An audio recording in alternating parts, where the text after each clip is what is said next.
내가 그리스도 안에서 참말을 하고 거짓말을 아니하노라. 나에게 큰 근심이 있는 것과 마음에 그치지 않는 고통이 있는 것을 내 양심이 성령 안에서 나와 더불어 증언하노니 나의 형제 곧 고륙의 친척을 위하여 내 자신이 저주를 받아 그리스도에게서 끊어질지라도 원하는 바로라.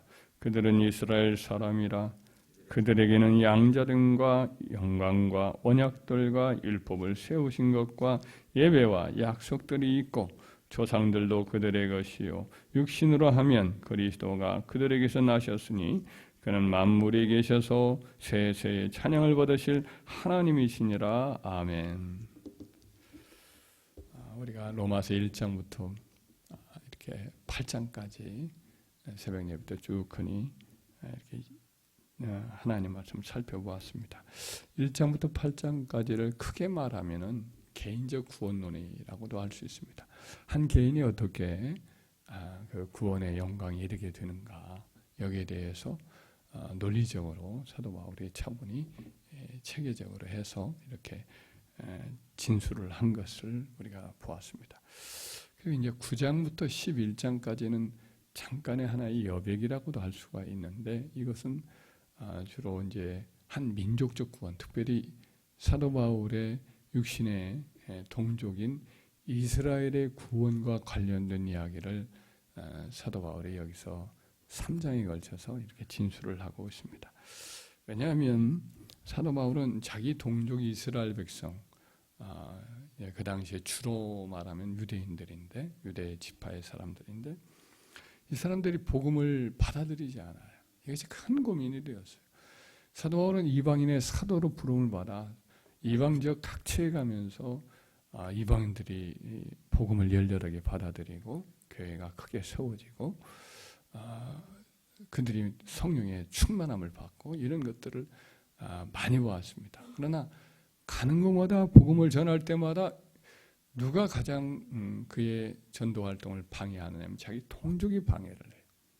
동족이 그를 이단시하고 그를 죽이려고 덤벼들고 하여튼 모진 박해를 가하는 걸 보면서 참 그는 고민을 많이 했습니다. 거의 전도 생활을 이분이 한 30년 정도 했다고 볼 수 있는데, 한 20년 동안 그동안 겪었던 행태를 보면 유대인들 자기 동족은 거의 구원받는 자가 너무 희귀하단 말이죠.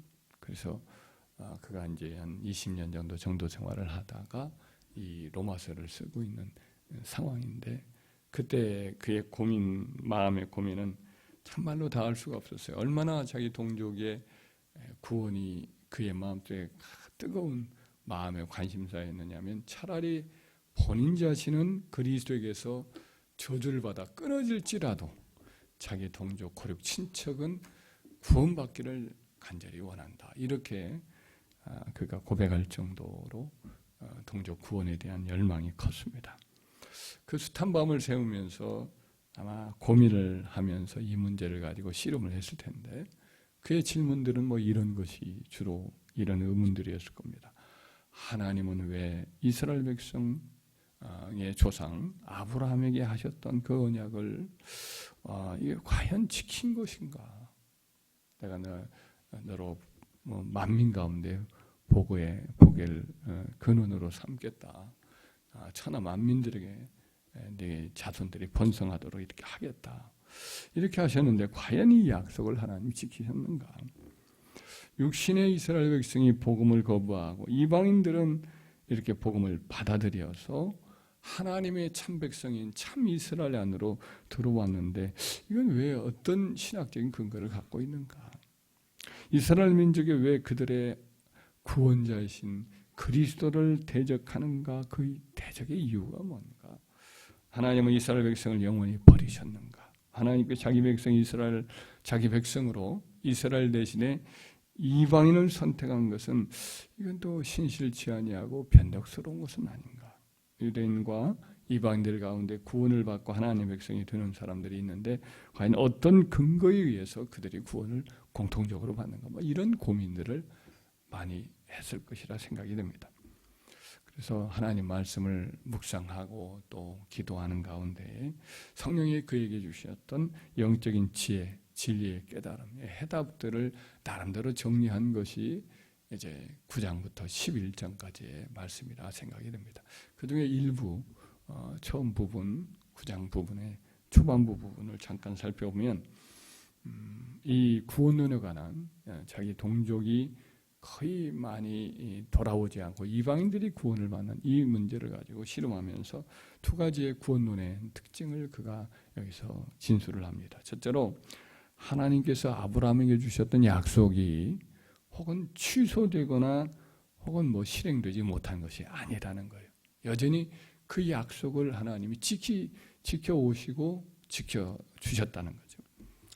왜냐하면 하나님이 이제 아브라함에게 그 후손이 하늘의 별과 같이 많아지겠다 이렇게 하셨고 그 자손이 약속의 땅 가나안을 이렇게 상속하겠다 하신 약속을 했는데 이건 어디까지나 육신적인 혈통의 이스라엘에게 주신 것이 약속이 아니라 하나님의 언약의 후손들에게 주셨기 때문에 그 약속의 말씀을 여전히 지켰다는 거죠. 6절로부터 9절까지 이런 말씀인데 우리 한번 읽어볼까요? 그러나 하나님의 말씀이 폐하여진 것 같지 않도다. 이스라엘에게서 난 그들이 다 이스라엘이 아니요 또한 아브라함의 씨가 다 그의 자녀가 아니라 오직 이삭으로부터 난 자라야 내 씨라 불리리라 하셨으니 곧 육신의 자녀가 하나님의 자녀가 아니요 오직 약속의 자녀가 씨로 계심을 받느니라. 약속의 말씀은 이것이니 명년 이때에 내가 이르리니 사라에게 아들이 있으리라 하심이라. 아멘. 이 말씀을 하셨을 때 아브라함에게 이 약속의 말씀을 이제 하셨는데 그 말씀이 이제 아브라함 나이가 99세요. 그 아내의 나이 사라가 89세 때예요. 89세가 되면 경수가 다 끊어지고 할머니 같은 때예요. 우리 100세 할아버지였을 때니까 두 분이 다 이렇게 늙었습니다. 그리고 이제 사라의 말을 듣고 첩 하가를 얻었던 아들 이스마엘이 거의 한 13살 정도 이렇게 컸을 때입니다. 멀쩡하게 이스마엘 하나만 건강에 잘 자라면 될 것이다 라고 생각을 했어요. 왜냐 그 안에 사라는 경수가 끊어진 입장인데 뭐 무슨 기대가 있겠어요. 그런데 하나님이 그때 찾아오세요. 장막에 찾아오셔서 두 번이나 찾아오셔서 말씀을 거듭하시기를 네 안에 사라가 아들을 낳을 것이다. 그리고 이름까지 지어줘요. 이름을 이삭이라 하리라. 이삭이란 말은 웃는다라는 웃음이라는 이름이죠. 그 말을 들었을 때 사라가 장막 뒤에서 웃었거든요. 말도 안 되는 말씀을 저렇게 하신다고. 근데 이 이삭이라고 이름을 하나님 직접 이렇게 지어주면서 그 후손 하나님이 이제 언약을 또 베푸실 텐데 그 언약은 바로 이제 그 사라에게서 날 이삭을 통해서 이제 그 후손들이 이어질 것이다. 이렇게 말씀을 하세요. 이삭과 더불어 내가 언약을 맺을 것이다. 이런 말씀도 하시고요. 그 사라가 이제 그야말로 그 말씀 그대로 이삭을 낳았어요. 그리고 이제 한참 시간이 흘러서 사라가 세상을 떠났을 때에 또 그두라라고 하는 후처를 얻어요. 이제 하갈은 또 이스마엘과 함께 젖들 그때에 이삭을 젖들 그때 아예 내보낸 적이 있어요. 그러니까 그두라를 후처로 얻어서 아이를 많이 낳았습니다. 기적과 같은 일이죠. 나이가 한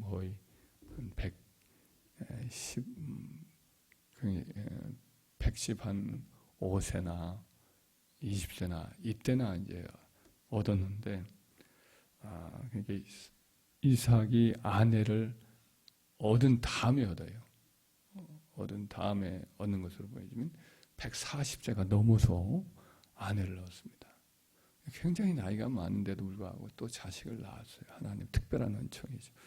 근데 그두라와 그에게서 나는 모든 자식들은 자기 생전에 다 내보내요. 동쪽으로 다 분가를 시켜서 내보내요. 이것은 이제 이삭만 유일한 상속자로 주신다라고 했던 하나님 언약을 기억하는 거죠. 그런데 그 말씀 그대로 이삭과 더불어 하나님이 이제 약속하시고 이삭의 후손을 통해서 하나님이 그의 백성으로 인정을 해 주시고 나머지는 뭐 약속의 땅 가나안에 기업을 취대 아니하시고 그렇게 다 내보내는 것을 봅니다. 그래서 하나님이 하신 약속은 이 이삭으로 말미암으리라, 사라로 말미암음이라고 했던 이 말씀 그대로 성취가 되는 것을 보게 됩니다. 하나님께서 아브라함에게 하신 언약, 이것은 혈통적인 후손에 한 약속이 아니에요. 그래서 지금 현재에 있어서는 혈통적인 후손인 유대인들이 많이 있지만 혈통적 후손이기 때문에 구원받는 게 아니라 여전히 그때나 지금이나 언약의 후손인 경우만 하나님 백성이 되는 거예요. 그래서 언약의 후손이 바로 그의 약속의 아들이셨던 예수 그리스도, 그분을 믿는 백성들이 이제 하나님의 언약의 자손이라고 하나님이 인치셨기 때문에 주 예수를 믿는 자는 이방인이나 유대인이나 상관없이 하나님의 참 이스라엘로 하나님의 인정을 하시기 때문에 하나님의 약속이 폐해졌어요? 안 폐해졌다 이거지. 아브라함이 하셨던 그 언약, 그의 후손이 하늘의 별과 같이 많을 것이요 가나안 땅 약속의 땅 이제 그 히브리서로 말하면 하나님의 하늘에 이제 약속하신 하늘의 땅이죠. 저 천성을 주신다는 언약은 폐해진 게 아니에요. 하나님이 신실치 아니하고 약속을 어긴 게 아니라 여전히 약속을 지키고 계신 분이다. 할렐루야. 이 말씀을 사도 바울이 진술을 함으로 하나님이 여전히 오르시다, 하나님이 여전히 신실하시다, 이 말씀을 구원론에서 계속해서 펼쳐지고 있음을 보게 됩니다. 두 번째 그에게 주셨던 깨달음은 뭐냐? 하나님 백성이 되는 게 율법의 행위를 지킴으로 구원하는 게 아니라 하나님의 주권의 작정에 의한 은혜로 얻어진다라는 것을 그가 깨달은 거예요. 이 진리는 10절부터 13절에 진술되어 있는데 여기에 보면 아브라함의 아들 이삭과 그 아내 리브가가 뒤늦게 아들을 얻어요. 40세에 이삭이 결혼을 해요. 리브가는 한 20살이나 됐겠죠. 그렇게 해서 결혼을 했는데 나이가 들어서 60세가 될 때에도 자식이 없어요.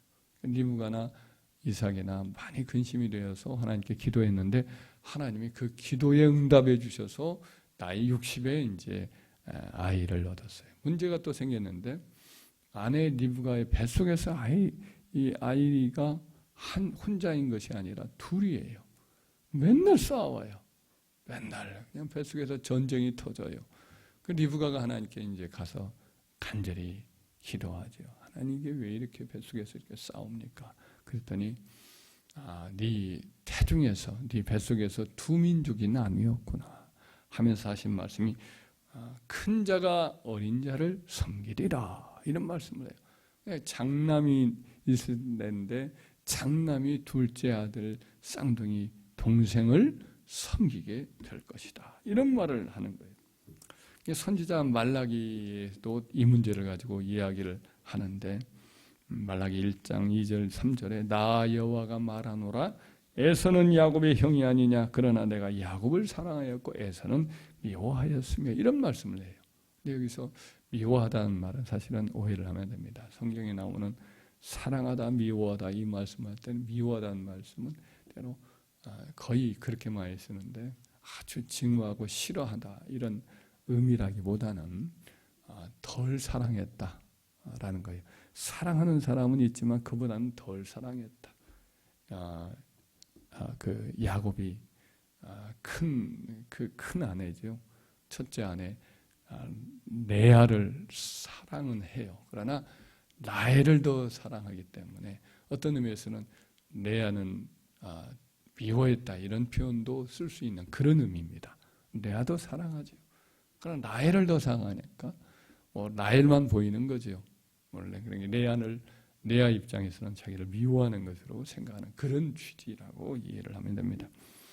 그런데 여기서 하나님께서 에서는 미워하고 야곱은 사랑했다는 이 표현을 한 시점을 어디로 두고 하는 말씀이냐면 그 두 사람이 에서와 야곱이 천지분간을 못하는 어린아이 때요.